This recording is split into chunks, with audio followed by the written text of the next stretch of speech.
overcoming poverty, burning off stress, paying attention with ADHD, building a career, beating a painful genetic disorder. After 13 years of helping others do the same, fitness became a foundation for my life's greatest gift and challenge, becoming a father. My name's Alex Van Houten, and I believe that what I eat, how I move, and what habits I live by are the rock upon which I build my physical, psychological, and spiritual well-being. And whatever I do will rub off on my kids and my community. Welcome to Defining Dad Bod, where we work to untangle the messy knots of the health and fitness industry as if your children's lives depended on it. Because they do. This is where we decide to make our bodies stand for something bigger than ourselves. This is where we find practical wisdom to live by, one powerful conversation at a time. May the words spoken here inspire you to keep moving forward no matter where you are.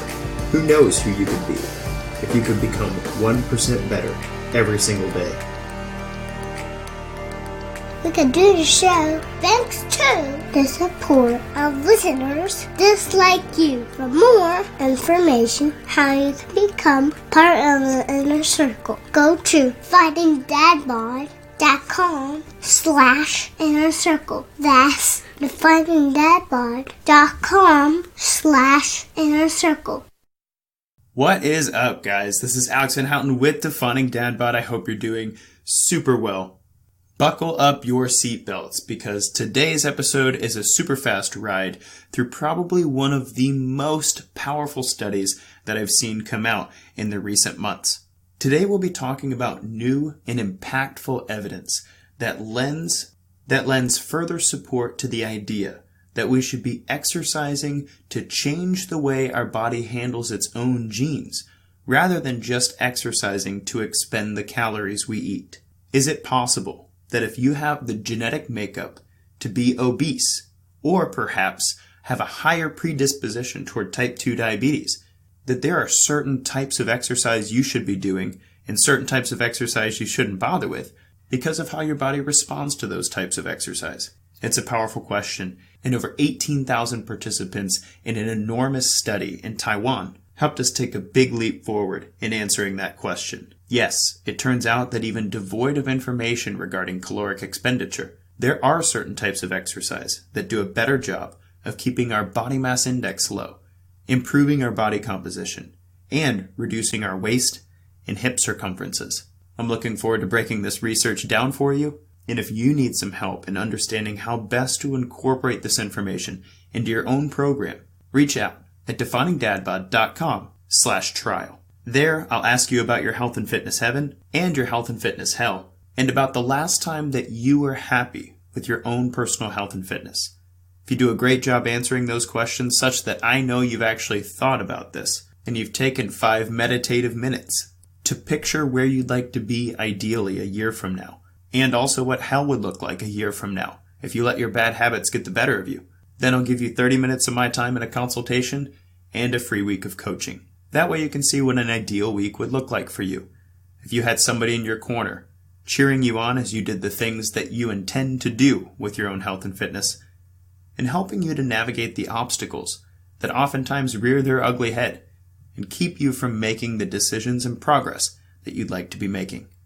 That's definingdadbod.com/trial. Now let's get to this study. And like I said, buckle up. It's going to be a bumpy ride.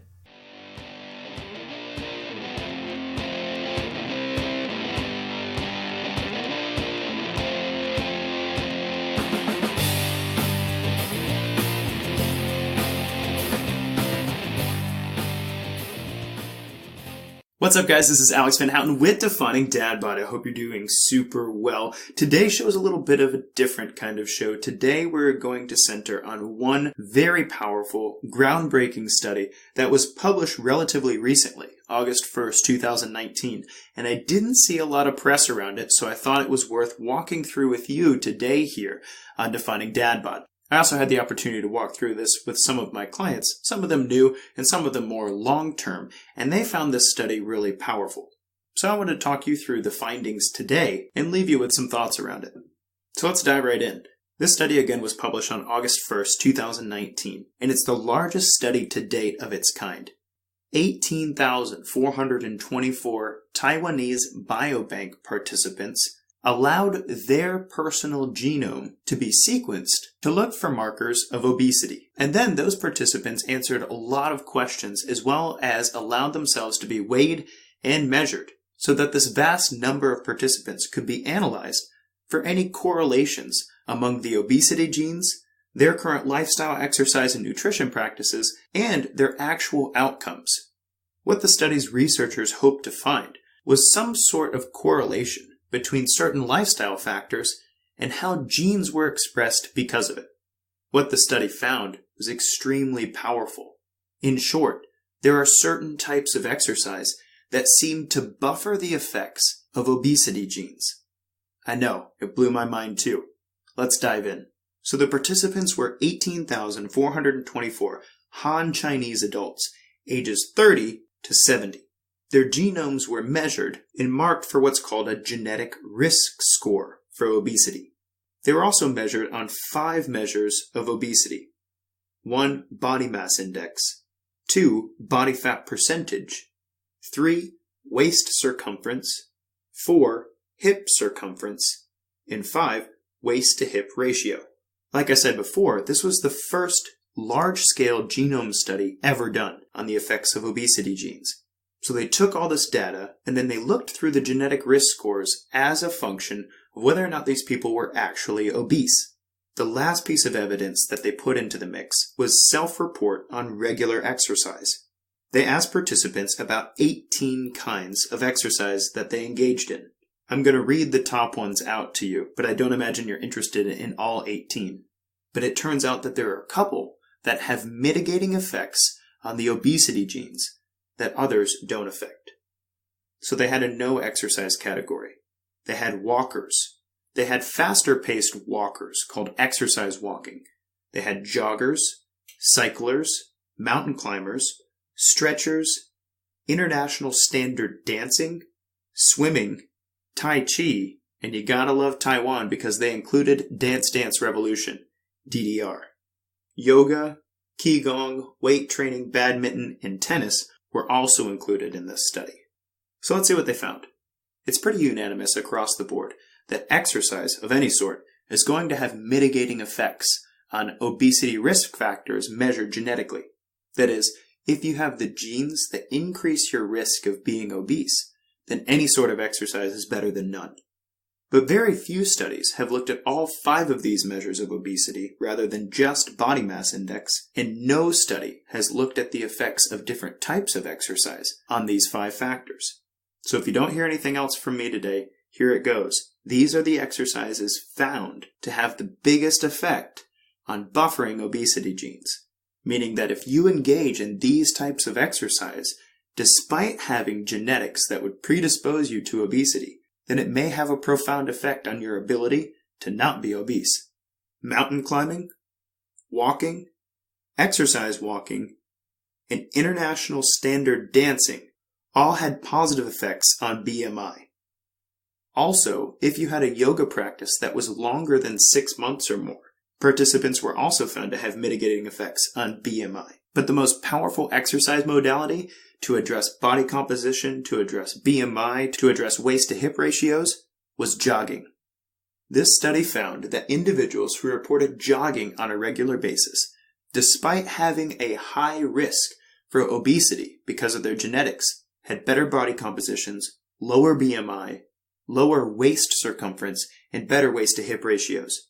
What I found crazy about this is that some of these effects might be explained by caloric expenditure. For instance, jogging did better at keeping the obesity genes at bay compared to something like badminton. But jogging also outperformed things like cycling, swimming, and Dance Dance Revolution, all of which burn a large amount of calories. That is, if you're any good at them. Come over to my house, play DDR sometime, and I'll show you how to get some high-intensity intervals in a 4x4 space. Hashtag NerdDad. So I've said a lot of things. Let's make sure we recap. Over 18,000 people studied, their genome sequenced, and they are assigned a risk factor for obesity based on their genetics. Then they're measured to see whether or not they're actually obese. Body composition, BMI, waist circumference, hip circumference, and waist to hip ratio. And then the researchers compare their reported exercise with whether or not those obesity genes have manifested themselves or not. And there are some exercises that definitely seem to buffer the effects of obesity genes, while there are other exercises that seem to have no effect. Walking, mountain climbing, power walking, international standard dancing, and jogging, best of all, seem to have the most profound effect in buffering obesity genes. But cycling, swimming, stretching, and yoga, although they had a small effect, were almost negligible in their effects to buffer obesity. Comparatively, pursuing weight training, badminton, table tennis, basketball, and tennis didn't seem to have any effect, although researchers said that there are very few people in that 18,000 person study who engaged in any of those activities. So if you were asking a Taiwanese person, out of 18,000 people, do you even lift? Only 218 of them would say yes. That hurts my heart, but that's not the point of this show. So a discussion. Why are we talking about this study today?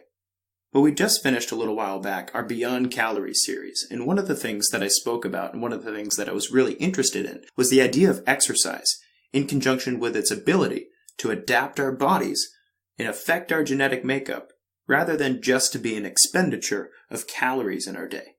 You've heard me harp on how little exercise actually burns calories to begin with, and why as a method for energy expenditure management, it's really actually a crummy system. And so when I approach my clients' programs, oftentimes I don't track calories burned at all in their program, and yet I'm finding people who lose 20, 30, 40, and more pounds in 6 months or less when we work together. Well, what's happening? When you construct a periodized exercise program that seeks to change the way the body expresses its own genetic makeup, then you create long-term sustainable change. And that's what we seek to do with our exercise programs. One of the problems with that approach, however, is that when you look at peer-reviewed research on long-term obesity programming, there's just not a lot of conclusive or persuasive evidence out there. And for the love of it, they keep counting calories, as if that's helped a whole bunch up until this point. So I find this study fascinating and powerful, and I'm actually very sad that it's not been published more, because this is the largest scale study we've ever seen that didn't ask questions about caloric expenditure, but instead looked directly at the genetic makeup of the participants in relationship to how they actually manifested obesity. It turns out that regardless of the calories you burn, jogging is better than swimming to keep your obesity genes at bay. Or at least this study has brought us one step closer to being able to make that claim. What's even more wild about it is that having been a trainer for 13 years, I've actually seen this borne out when I work with people on a regular basis. They'll say, what form of cardio is best? Well, that's an important question, especially in the very beginning of your program. I'll say any form you'll do for me on a regular basis. But as the program begins to evolve and people become more and more conditioned, I find the best results from clients who will do walking, jogging, hiking, dance, or yoga over cycling or swimming. And while I've been known to throw in a good row machine interval at the end of something, you'll never see me asking somebody to take 60 minutes and go burn it out on the row machine. And so I share this with you to encourage you to do a few things. First, as always, continue seeing your exercise as a way to adapt your body and to get the best out of the genes that you've been dealt, rather than just seeing your exercise as a way to burn calories. Exercise changes the way our genetic makeup is expressed, and the better we do about periodizing our workouts to bring out the best in us, the more we'll have the best in us brought out. Second, if you're not walking, jogging, hiking, yogaing, or mountain climbing regularly, and you have some fat loss goals you're working on, consider switching from your current cardio modality to one of those modalities. While this study isn't suggesting that you can't lose fat by swimming versus jogging, it's really hard to argue with 18,000 participants with a genetic profile combined with their exercise habits. And so maybe you'll find that it works well for you. And last but not least, if you're facing some biomechanical challenges that keep you from being able to do things like jog, run, or dance, remember that any exercise is better than no exercise when it comes to bringing out the best in your genes. So keep on keeping on, and if you need some help finding something that you can do with yourself to bring out the best in you, reach out at coachhal@definingdadbod.com. I've put the link to the actual study paper below if you're interested in reading this for yourself and or helping me to spread it around. I think the world deserves some more press that challenge the status quo, that asks you to eat less and exercise more as the answer to all of your health and fitness problems. Maybe you'd be better off working with your genes rather than against your food. This has been Alex Van Houten with Defining Dad Bod. Until next time, guys, kick butt, take names. The free practical advice and conversations here remain unbought and unbiased thanks to the support of listeners just like you. For more information on how you can become a part of the inner circle of Defining Dad Bod, go to definingdadbod.com/inner circle.